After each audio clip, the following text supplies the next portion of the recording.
सध्या गरीब म्हणजे आयरनीवर लटकलेला एक भाऊल आहे. याचं कोणीच कोणाला कोणी ऐकायला तयार नाही. आणि याला न्यायही द्यायला कोणी पुढे येत नाही. फक्त हा ओरडून ओरडून आपली कैफियत मांडत राहतो आणि ओरडल्यानंतर काहीतरी लोक त्याचे आप्तस्वकीय काही संघटना, काही सामाजिक संघटना आंदोलनं करतात आणि या आंदोलनानंतर काय मिळतं तर हातात शून्य. अशीच परिस्थिती आता सर्वसामान्य व्यक्तींची झालेली.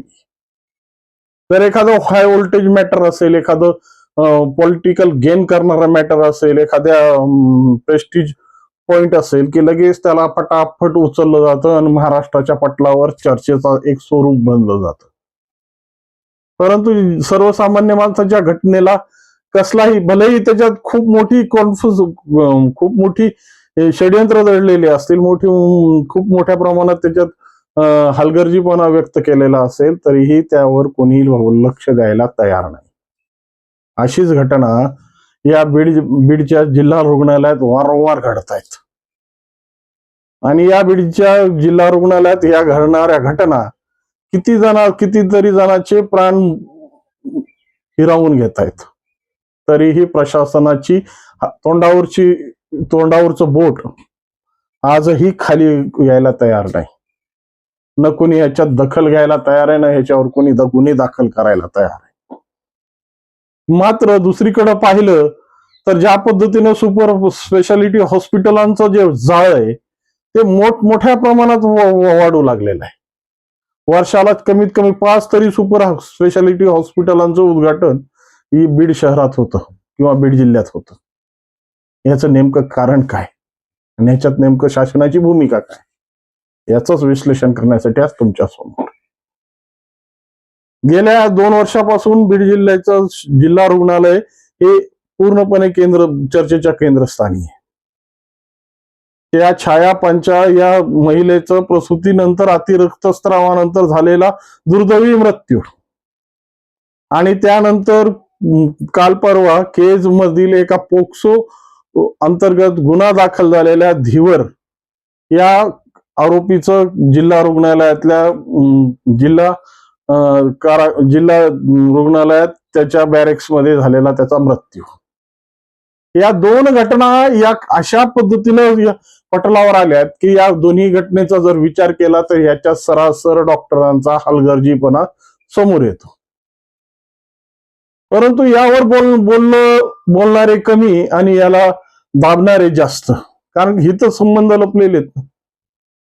आणि हे हितसंबंध लपल्यामुळं आपल्या हितसंबंधाच्या लोकांना कशा पद्धतीनं झाकायचं आणि त्यांचा बचाव पक्ष करण्यासाठी ढाल कशी उभी करायची, ह्याच्यातच जुंपलेली आमची सर्व सामाजिक व्यवस्था. कारण की आम्हाला आमचे लोक खूप प्रिय आहेत आणि हे आमचं करू करू सगळा समाज पोखरून काढलाय, तरी आमचा हा शब्द अजूनही कमी व्हायला तयार नाहीये. आमच्याची भूमिका आपल्यात जेव्हा परिवर्तित होईल तेव्हाच समाजाचा विकास होत असतो. पण आमचं करून या जिल्ह्याची म्हणा, या राज्याची म्हणा, या देशाची म्हणा वाट लावून ठेवली आहे. आणि ही वाट सर्वसामान्यासाठी आज खूप मोठा घाट झालेला आहे. अगोदरच छाया पंचाच्या नातेवाईकांनी जिल्हा अधिकारी कार्यालयाच्या समोर ज्या पद्धतीचे निदर्शनं, ज्या पद्धतीचे आंदोलनं करून ह्याच्या संदर्भात न्याय मागण्याचा प्रयत्न केला. शोले टाईप आंदोलन केलं. त्या नियोजन विभागाच्या बिल्डिंगवर चढून यांनी प्रशासनाला जाग करण्याचा प्रयत्न केला, पण प्रशासन जैसेच्या तैसेच. यांना मात्र ती कुंभकर्णाची झोप यांची काय आवरत नाही. आणि ते आंदोलन संपत की दुसऱ्या आठवड्यात हे धीवरचं प्रकरण समोर आलंय. हे धीवरचं प्रकरण तर खऱ्या अर्थाने ट्विस्टचा भाग आहे. कारण की ज्या पद्धतीनं त्याच्यावर पोक्सो अंतर्गत गुन्हा दाखल झाला आणि हा गुन्हा दाखल झाल्यानंतर पोलीस प्रशासनानं त्याच्या घरापासून तर पोलीस स्टेशन पर्यंत त्याची धिंड काढली, मारत धिंड काढली असं म्हणतात.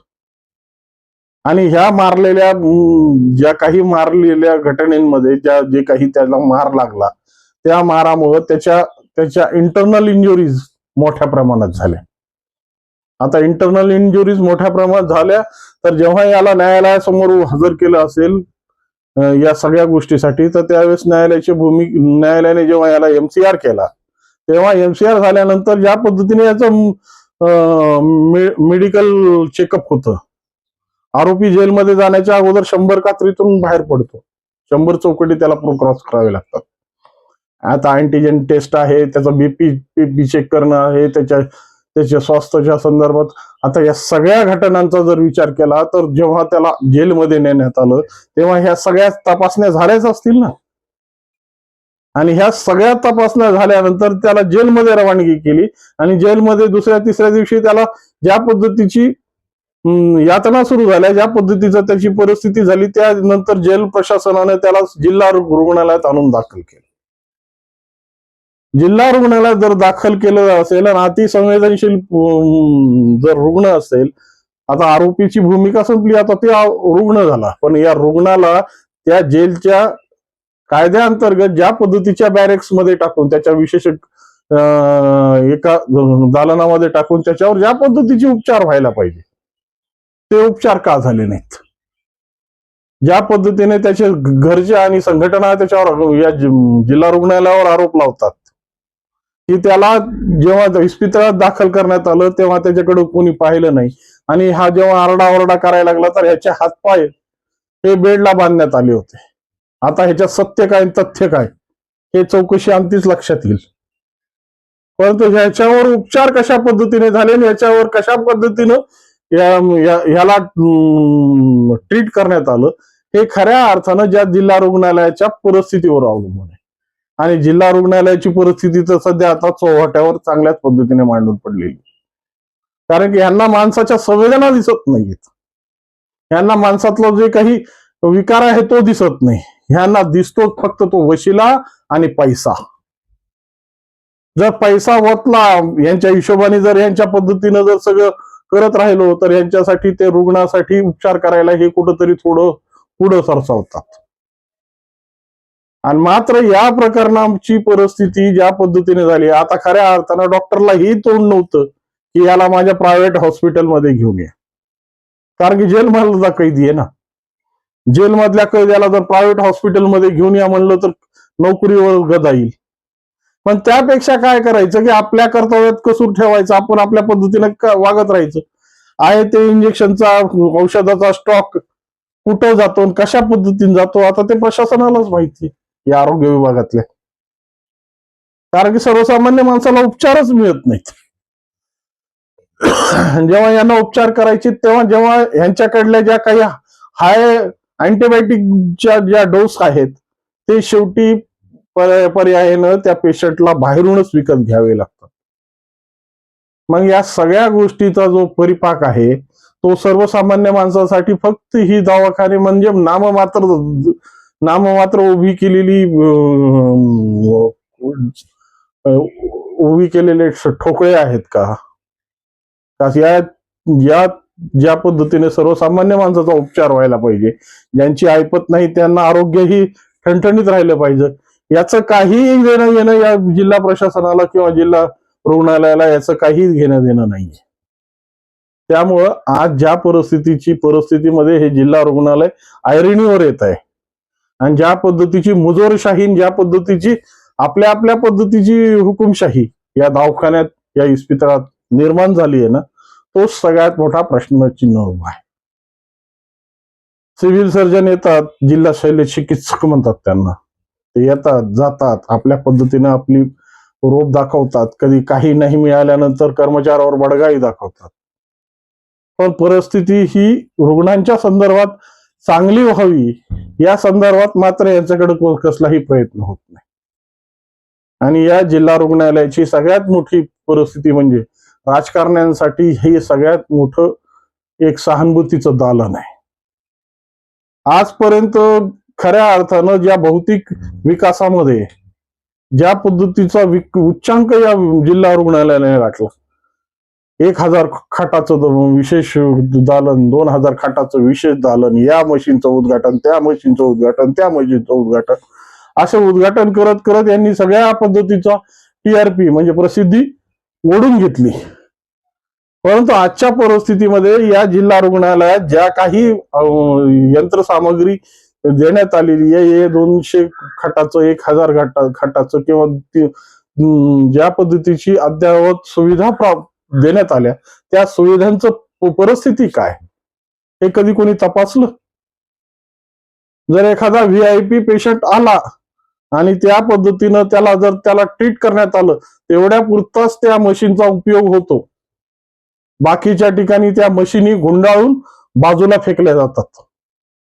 त्यामुळं सर्वसामान्याचा ज्या पद्धतीचा तिरस्कार आणि ज्या पद्धतीची हेटाळणी हे जिल्हा रुग्णालय करतंय ना, त्यामुळं असे धीवर सारखे किंवा छाया पंचासारखे कांड त्या रुग्णालयात घडतात आणि त्यामुळं या लोकांना आपल्या जीवाला मुकावं लागतं. मग ह्या सगळ्या गोष्टीतून ही परिस्थिती बाहेर कधी पडणार? आणि जे आमचे करते धरते मायबाप आहेत, म्हणजे ते पालकमंत्र्यांपासून ते जे आमचे 6च्या 6 आमदार, यावर कधी लक्ष घालणार? कोणालाच काही घेणं देणं नाहीये. स्वतःची पोळी वाचते, स्वतःच्या पद्धतीने मलिदा मिळतो, स्वतःच खिसा भरतो, तितकंच या दवाखान्याचा उपभोग घ्यायचा आणि बाकीच्या जनतेला ऐरणीवर सोडून, वाऱ्यावर दिलेलं सोडून त्यांच्या पद्धतीने जगावं. खऱ्या अर्थानं धिवरच्या या चौकशीच्या घेऱ्यामध्ये जे डॉक्टर्स आणि जो काही स्टाफ याला कारणीभूत आहे ना, त्यांना खऱ्या अर्थानं त्यांच्यावर 302चा मनुष्यवधाचा गुन्हा दाखल झाला पाहिजे. जोपर्यंत एखाद्यावर अशा पद्धतीची परिस्थिती शेकणार नाही, तोपर्यंत यांना कर्तव्याची जाण येणार नाही. कारण की जोपर्यंत यांच्यावर चौकशीचा घेरा येणार नाही, यांना शिक्षा मिळणार नाही, तोपर्यंत बाकीच्या यंत्रणा काही जाग्या होणार नाहीत. त्यामुळे कुणीना ना कुणाला तरी कठोर पावलं उचलली पाहिजेत आणि अशा पद्धतीने छाया पंचा असेल किंवा हा धीवर असेल, या दोघांना ज्या पद्धतीच्या भूमिकेत या जिल्हा रुग्णालयाने यांच्या प्राणाचा जो घोट घेतलाय, त्याला खऱ्या अर्थानं शिक्षेला खरी पात्र असलेली ही दोन्ही घटना आहेत. या दोन्ही घटनेवर शिक्षा झाल्याच पाहिजेत. पण ह्या करण्यासाठी वरिष्ठांना फक्त कागदपत्री फिरवी न करता वास्तविक स्थितीचा आढावा घेऊन जर ह्याच्यावर काही करता आलं तर खूप चांगल्या पद्धतीची भूमिका होईल, हेच म्हणता येईल. या संदर्भात तुमच्या मनात काय वाटतं आणि या संदर्भात तुमच्या काय भूमिका त्या निश्चितपणे कॉमेंटच्या माध्यमातून कळवा. आणि व्हिडिओ आवडला असेल तर लाईक, शेअर आणि सबस्क्राईब करायला विसरू नका. नमस्कार.